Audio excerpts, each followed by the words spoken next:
समीर, अरे उठ, बघ किती ऊन आलंय वर. असू दे ना बाबा, फक्त 10 मिनिटं, खूप वेळ आहे अजून. अरे आज त्या मोठ्या कंपनीची मुलाखत आहे ना तुझी, वेळेवर पोचायला हवं. हो बाबा, लक्षात आहे माझ्या. 9च तर वाजलेत, 11ला आहे इंटरव्ह्यू. वेळ कोणासाठी थांबत नाही रे बाळा, आवर लवकर. बाबा उगाचच काळजी करतायत. थोडा वेळ चहा पिऊन मग निघतो. समीर फोनवर व्हिडिओ बघण्यात गुंग झाला आणि वेळ कधी निघून गेली त्याला कळलंच नाही. अरे बाप रे, 10:30 झाले. आता पळावं लागेल. आई, माझी बॅग कुठे आहे? रिक्षा मिळेल का आता?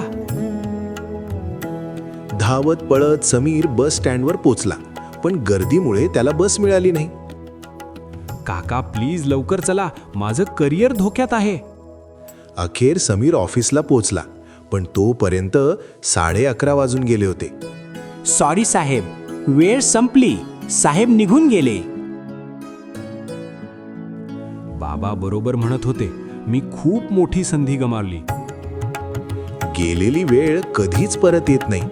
वेळेचे नियोजन हेच यशाचं गमक आहे.